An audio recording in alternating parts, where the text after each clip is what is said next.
زاہد محمود صاحب، وار گیمز کے اندر ظاہری بات ہے جب آپ ڈرائنگ روم میں بیٹھتے ہیں یا ڈرائنگ بورڈ کے اوپر بیٹھ کے اس سارے معاملے کو ڈسکس کرتے ہیں، it is much more easier, but after the war starts obviously situation کافی تبدیل ہو جاتی ہے۔ ہم جن دو طاقتوں کے آپس کے موازنے کی بات کرتے ہیں وہاں پہ ایک طرف جو ہے وہ ایک بہت بڑی سپر پاور ہے، اور جہاں پہ اسٹاک پائلز کی بات ہو رہی ہے، آپ کے خیال میں ایران کتنی دیر تک اس ساری بمباری کو، یا جس طرح مختلف فائٹر جیٹس کی جانب سے انہیں ٹارگٹ کیا جا رہا ہے، کتنی دیر تک سسٹین کرنے کی ہمت رکھتا ہے؟ جی بسم اللہ الرحمن الرحیم، تھینک یو ویری مچ منصور صاحب فار ہیونگ می، اور رومی صاحب کو اور جان کو میرا بہت سلام۔ دیکھیں، جو پہلے آپ نے بات کی، جو وار کی جو سب سے پہلی کیجولٹی ہوتی ہے وہ وار کا پلان ہی ہوتا ہے جی۔ آپ نے پلان تو بڑا ڈیفرنٹ کیا ہوتا ہے، بٹ ویسی وار ایگزیکیوٹ ہوتی نہیں ہے جیسی آپ نے سمجھی ہوتی ہے، اور initiation of war is not easy. اصل چیز ہے اس کو آپ اینڈ کیسے کرتے ہیں، and who will end it, چاہے چھوٹی طاقت ہو بڑی طاقت ہو، نو بڈی کین سے ارلی۔ جہاں تک ابھی اس امریکہ اور یہ اسرائیل کی جوائنٹ جو اپلیکیشن ہے، اور اس میں اور بھی ابھی ممالک آہستہ آہستہ شامل ہو رہے ہیں۔ آج یورپ نے بھی تھوڑا سا اپنی انکلیشن دکھائی ہے، قطر بھی آلموسٹ شامل ہو گیا۔ ابھی ایئر بیٹل جو ابھی لیٹسٹ تھوڑی سی رپورٹس آ رہی ہیں کہ انہوں نے 2 جہاز SU-24 کلیم کر رہے ہیں کہ انہوں نے گرائے ہیں ایرانیز، تو اس کا مطلب ایئر بیٹلز بھی شروع ہو گئی ہیں۔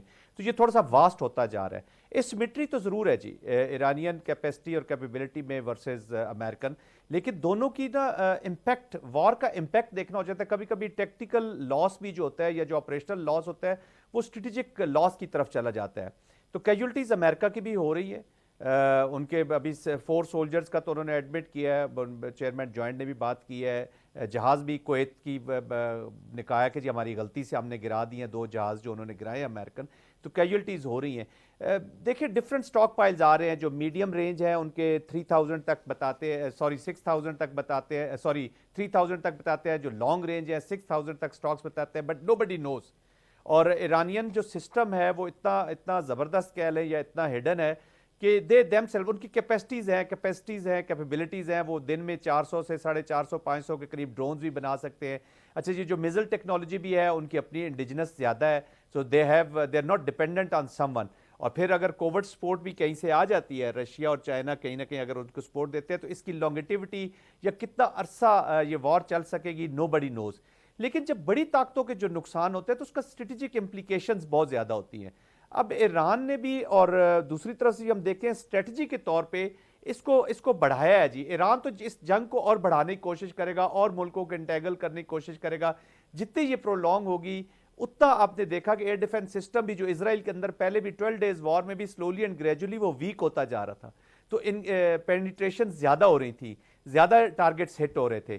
تو جب یہ بڑھے گی تو پھر دیر آر لائکلی چانسز کہ جو سیف گارڈز ہیں یا جو میئر سسٹمز ہیں اسرائیل کے وہ بھی ویک ہو سکتے ہیں۔ امریکن بھی کوئی اگر مین اسٹریٹجک لیول کا یا آپریشنل سے بڑا کوئی ٹارگٹ ہٹ ہو جاتا ہے تو اس کی پھر امپلیکیشنز ڈفرنٹ ہو جائیں گی۔ بہرحال اسمٹری ہے، لیکن کیپیسٹی میزل میں ابھی تک ایران کے پاس موجود ہے اور اس کو وہ لمبا کر سکتا ہے جی، چلا سکتا ہے۔ جان حسین صاحب، اس مرتبہ یہ دیکھا گیا کہ جو آپ نے تھوڑی دیر پہلے میرے پہلے سوال کے جواب میں آپ نے فرمایا تھا کہ مختلف امریکن بیسز جو مختلف مسلم ممالک کے اندر موجود ہیں، اس مرتبہ ایران نے شروع سے ہی جو ہے وہ ان کے اوپر بھی اٹیک کیے۔ پچھلی دفعہ جب کشیدگی ہوئی تھی تو ہمیں یاد ہے کہ بالکل آخر میں جا کے ایک امریکن بیس کو جو ہے وہ ٹارگٹ کیا گیا تھا، لیکن اس مرتبہ جنگ کا آغاز ہی وہاں سے ہوا ہے۔ اس کے پیچھے کیا اسٹریٹجی ہے؟ جس طرح بھی جنرل صاحب بتا رہے تھے کہ کیا اس جنگ کو مزید پھیلانا اس کی اسٹریٹجی ہے تاکہ وہ جو میزبان ملک ہیں ان کی جانب سے امریکہ کے اوپر پریشر ڈیولپ ہو، یا ایکچولی ایران جو ہے وہ اب اس معاملے کو چاہتا ہے کہ یہ اتنا زیادہ بڑا معاملہ بن جائے کہ امریکہ کے لیے امبیرسنگ سچویشن بن جائے جس طریقے سے اسرائیلی جو ایرانی میزائلز ہیں وہ ان بیسز تک پہنچ رہے ہیں؟ دیکھیں منصور صاحب، اگر پریشر میری نظر میں اگر پریشر ڈالنا ہوتا ان مڈل ایسٹرن کنٹریز کے اوپر کہ وہ یونائٹڈ اسٹیٹس کو نیگوشیٹنگ ٹیبل پہ لے کے آئیں یا پیس کروائیں، تو آئی ڈونٹ تھنک اتنے اسکیل پہ اٹیک ہو رہا ہوتا۔ تو I think the motive of the attack is revenge میری نظر میں۔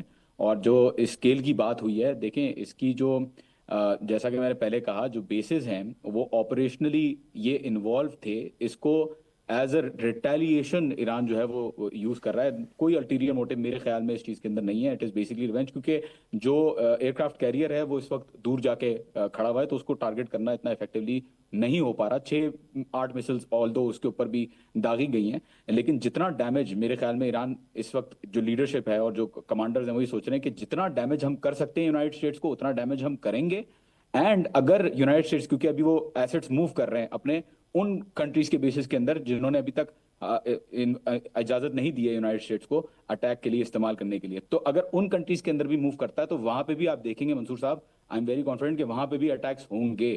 اور انفیکٹ یو کے کی بھی باتیں ہو رہی ہیں کہ یو کے اندر بھی ڈیوگو گارسیا میں اور جو سائپرس میں ان کا بیس ہے ان کے اوپر بھی ٹارگیٹنگ کی باتیں ہو رہی ہیں. تو آئی ڈونٹ تھنک اس کے اندر کوئی اور موٹیو ہے but to inflict as much damage as possible. اور ایک چوٹی بھی منصور صاحب، چوٹی بھی جب ہاتھی کے کان میں چلی جائے تو اس کو ناچ نہ جاتی ہے، اور 2 سال تک ہوتیوں نے بھی ناچ نہ جایا امریکنس کو. تو آئی تھنک ایران جو ہے وہ چوٹی نہیں ہے، بہت بڑی آئی تھنک فورس ہے ابھی بھی ریلیٹیولی اسپیکنگ، تو کچھ نہ کچھ ڈیمیج کر سکتا ہے بہت سگنیفیکنٹ. جان حسین صاحب، آیت اللہ خامنہئی جو ہے ان کی شہادت اوبویسلی ایک بہت بڑا دھچکا ہے مسلم دنیا سے، اس کا اظہار بھی کیا گیا، مختلف ممالک کی جانب سے یہ سینٹیمنٹس جو ہے وہ ایران کے لوگوں تک پہنچائے بھی گئے.